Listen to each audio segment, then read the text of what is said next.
Hi guys, Mr. Hyatt here. This is the Unit 3 Chemistry Types of Bonds flip.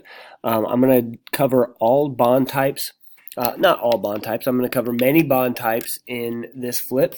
Remember, we are focused on Chapter 7. There'll be a more in-depth Chapter 7 flip. You'll see it on today's Canvas page.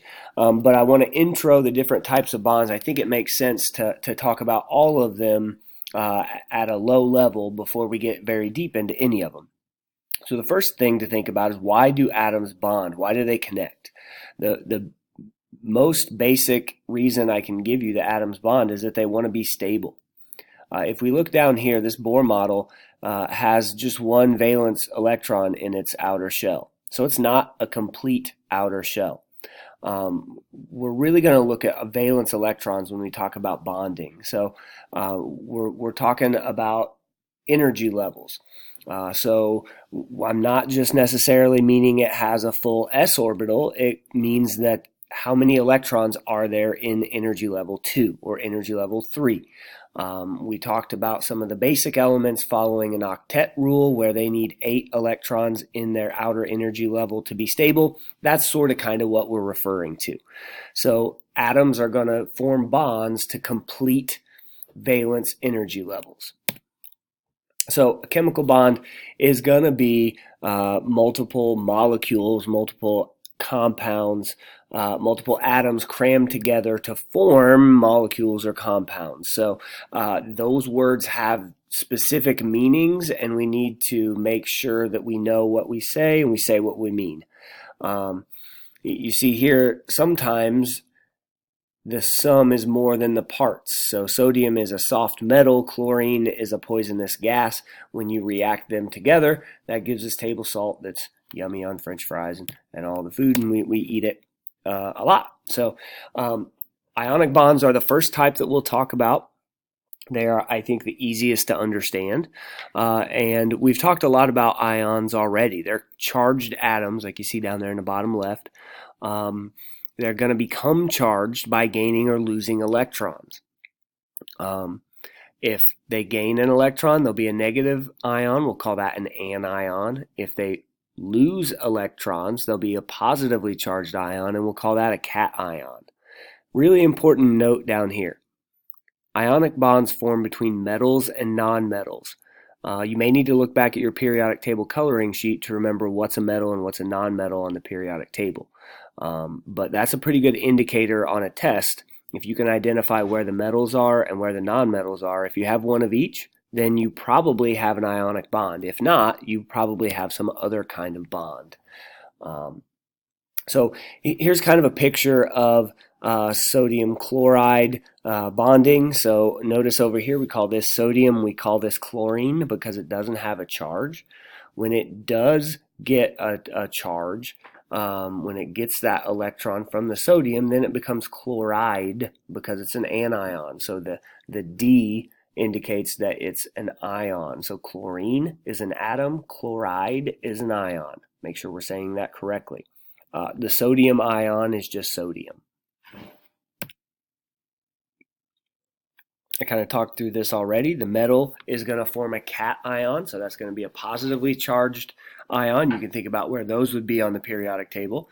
And then the nonmetals are going to form the anions. And I apologize, my dot structure is off just a little bit, but I tried to reformat it and it was just messy. So this sodium wants to get rid of this electron. The shell under it, the energy level below this valence electron, is going to be full. So its octet is satisfied. The chlorine wants to gain an electron, and its octet will be satisfied as well. Sorry about that. So then, once they trade, we've got a +1 and a -1. The opposites are going to attract. So when we want to say that a positive and a negative are attracted to one another, we need to reference Coulomb's law. Make sure you look up how to spell that. But Coulomb's law is the chemical principle that says that a positive and a negative are going to attract one another. So on tests, make sure you say Coulomb's law. Don't just say plus and minus like each other or something along those lines. So ionic bonds are going to be the strongest type of bond that's out there because of those Coulombic charges, those Coulombic attractions. I've kind of said this a couple of different ways, but this kind of puts it explicitly on the screen. The ionic bond is the Coulombic attraction once the electron is transferred from the metal to the nonmetal. So these two pictured aren't going to be attracted to one another. They will be attracted when this trades over to here. A covalent bond is going to be between two nonmetals. Sometimes they'll be the same element, and we'll call those diatomic because it's two atoms of the same element. And in the case of a covalent bond, the two nuclei are going to share that electron. So this electron is going to buzz around both of these chlorine atoms, and that's a covalent bond where you're sharing. So think like cooperate, collaborate. Co always means together, so they're going to share electrons together. They are of equal strength. So if they are of equal strength, then the bond will be balanced, and that's going to be really important in just a few days. So we'll talk about polarity when the time comes. That's not appropriate for this video. The covalent bond is when two electrons are shared by nonmetallic atoms. So the electrons are buzzing around like this, going around both nuclei. A lot different from the ionic compound. It's the fact that the electrons are buzzing around both is what makes the bond. That's what connects the two nuclei. In an ionic compound, it was that positive-negative attraction. So one of the questions that you'll have to answer is this an ionic or a covalent substance? You'll also need to answer questions that require you to be able to do that, like which of these has a higher melting point? Well, you'd need to say, okay, this is between a metal and a nonmetal, so it's an ionic bond. It's a stronger bond, so you're going to have to add more energy to break that bond so it has a higher melting point. Metallic bonds are things that we will talk about in detail in a different unit, so I'm not going to cover them in depth right now, but I wanted to at least mention metallic bonds. That's when two metals bond with one another.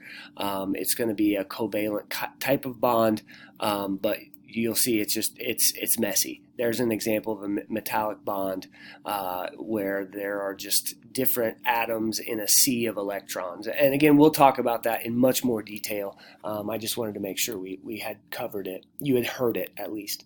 Real quick, there's a review of where these atoms can be found on the periodic table and what type of bond they're going to make. So that's a really quick introduction to bonding. Like I said, Chapter 7 will have a much more in-depth ionic lecture, and Chapter 8 will have a much more in-depth covalent lecture. So I hope that helps.